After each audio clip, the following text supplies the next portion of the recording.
Bienvenue! On va parler des produits dérivés aujourd'hui, les Simpson maniaques. Ah, le merchandising. Quelle belle invention. Est-ce que je dois prendre ça comme un sarcasme? Oui.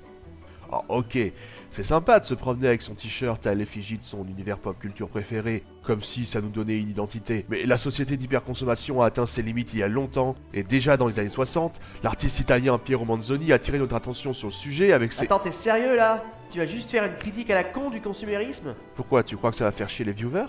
Ouais, un peu, ouais. Bon, ben on va faire autrement alors.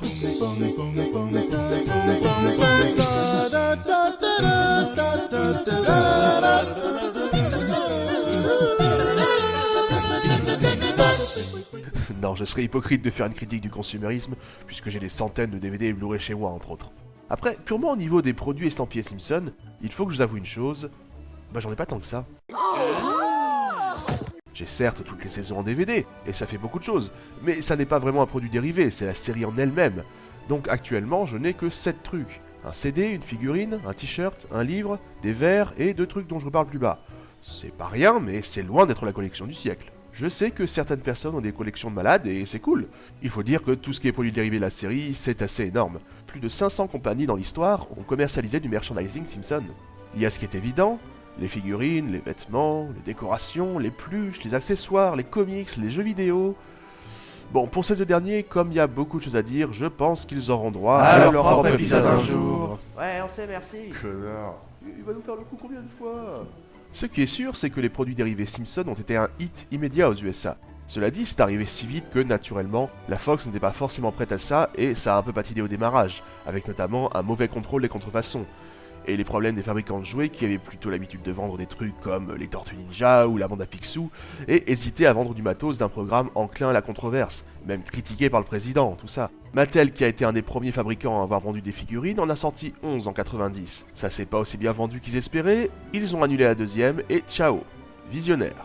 Aujourd'hui, ce sont des pièces très convoitées par les collectionneurs. Donc, 11 figurines aux USA, comme je l'ai dit, 3 en Amérique du Sud, et c'est tout.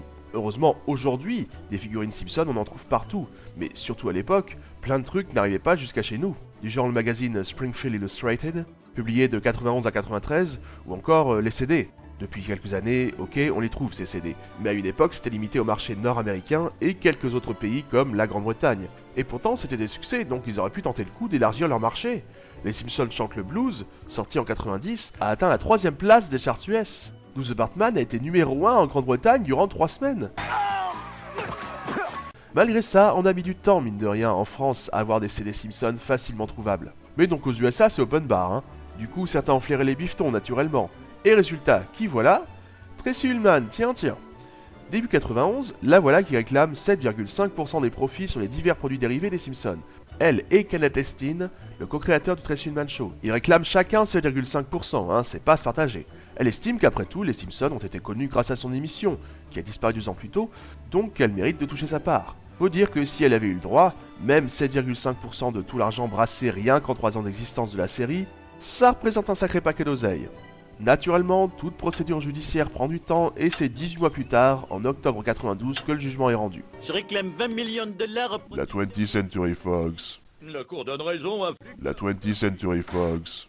Une rapide délibération de la Cour supérieure de justice et l'affaire a été tranchée. Pas d'argent. Notamment car quand on regarde un épisode du Tracy Ullman Show, il y en a sur YouTube, les courts-métrages étaient vraiment utilisés comme interstices et pas tellement intégrés au show. Et surtout, James L. Brooks a témoigné au procès comme quoi Tracy Ullman n'avait pas participé à la création de la série de quelque manière que ce soit. Ce qui est drôle, c'est que Tracy Ullman était alors en train de tourner dans le nouveau film de James L. Brooks à cette époque. Mais on peut la comprendre quelque part. Il est clair que la plus grosse machine à fric de la Fox, c'est les Simpsons. La série génère des milliards en produits dérivés. Avec les années, on a vu sortir dans la presse toutes sortes de chiffres et de sommes plus ou moins éloignés de la vérité. Alors, les sources se contredisant, j'éviterai de vous donner une somme précise, si ce n'est ce communiqué de la Fox. En 2008, il y a eu 750 millions de dollars de produits dérivés Simpson en 1 an. Faites le calcul si toutes les années avaient le même genre de recettes. Changez les piles! Certaines années plus anciennes, le chiffre a dû être plus élevé. Mais désormais, avec les audiences qui baissent depuis pas mal de saisons, dans l'ensemble, les chiffres de vente baissent aussi. Et puis, comme au début des années 90, il y a quelques échecs. Prenons le deal que la série a passé avec Lego. Bloco, tu veux dire? Ouais, bien sûr. Une fois sorti, certains parents, surtout aux USA, ont hésité à acheter ça à leurs enfants, car ils se demandaient si c'était bien une série appropriée vu leur âge. faut croire que les études de marché sont en option chez Lego. Ou encore les timbres Simpson à 44 cents qui ont été distribués aux USA pour le 20e anniversaire de la série, devenant la première série télé toujours diffusée à être représentée sur un timbre là-bas. Si on donne le chiffre 318 millions de timbres vendus, ça semble être un colossal succès, ce qui n'est pas tout à fait faux. Mais si on ajoute qu'il y en avait 1 milliard en circulation, même pas un tiers, oui. Les pèlerinages aussi sont de bonnes occasions de fédérer des fans. Quand le parc Universal Simpson, qui reproduit une partie de Springfield avec plein de petits clins d'œil, a été ouvert à Orlando puis à Hollywood en 2008, les visiteurs se sont pressés, atteignant vite des records de fréquentation. On pourrait aussi évoquer les opérations temporaires, je pense notamment à la promotion du film. En France, on a eu un menu Simpson chez Quick pour la sortie du film, avec notamment 5 verres à collectionner, ce qui m'a donné une excuse pour aller 5 fois chez Quick en quelques jours. Je les avais et je vous les aurais bien montrés, mais avec les années, je les ai tous cassés. Sniff. Heureusement, quelques années plus tard, ils ont refait une opération de ce genre, j'en ai acheté et cette fois ils sont toujours entiers. Bon, après, pour celle de 2007, j'ai trouvé une photo sur le net et vous pouvez voir qu'ils étaient plutôt sympas. Cela dit, chaque personnage avait une petite phrase typique, mais elles se valaient pas toutes. Lisa, aie confiance en toi et tu réussiras, oui. Marge, l'ingrédient magique c'est l'amour, oui. Maggie, papa, oui. Homer, pas de cata aujourd'hui, ouais. Et Bart, c'est le what the fuck, rouler jeunesse. Quoi? Rouler jeunesse? Non mais sérieux? Bon, la bière d'œuf, vous savez probablement que ça existe vraiment désormais. C'est pour ça que W9 le floute et j'ose pas imaginer ce que donne un épisode dont l'intrigue évoque souvent la d'œuf. D'ailleurs, j'en ai moi-même. Bon, la canette contient en fait une boisson énergisante qui, selon une source qui a préféré rester anonyme, est dégueu. L'autre contient bien de la bière, mais je ne l'ai pas ouverte car d'une, c'est pour la collecte, de deux, j'aime pas la bière. Mais savez-vous qu'il y a eu aussi du Buzz Cola?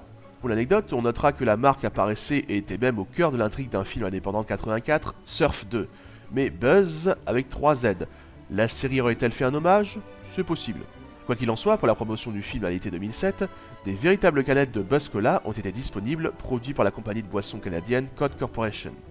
Il semble bien que plus rien ou presque n'arrête l'industrie du divertissement quand elle décline ses franchises. L'option de téléchargement de la voix d'Homer pour les GPS TomTom a été téléchargée des tonnes de fois, devenant la voix GPS la plus téléchargée au monde.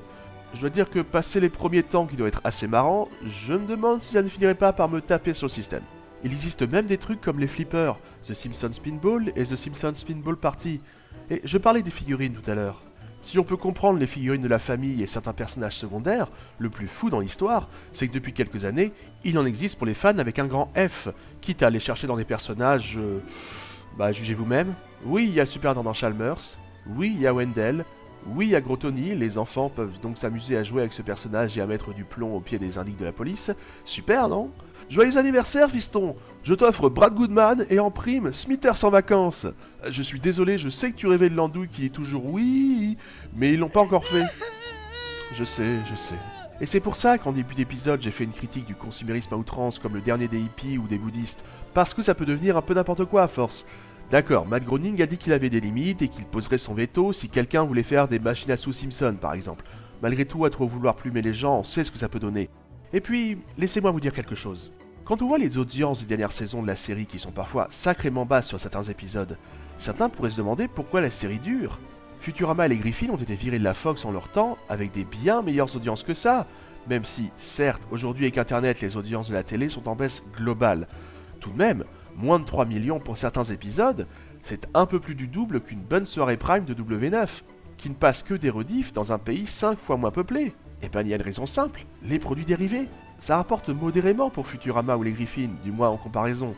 Les Simpsons en revanche c'est tout bénef. La Fox fait plus son beurre avec ses trucs Simpsons qu'avec la série en elle-même. Mais ils ont quand même besoin d'elle pour avoir une visibilité. Pour que ça continue à être tout bénef, il faut la nouveauté, donc des nouveaux épisodes.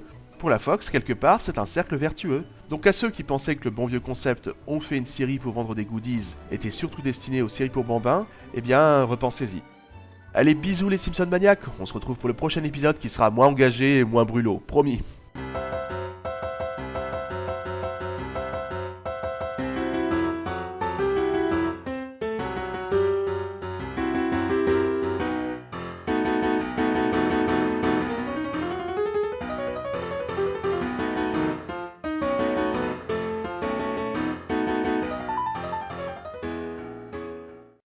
Et sinon, on en parle des deux plans de la vidéo où on voit des boobs en gros plan ou...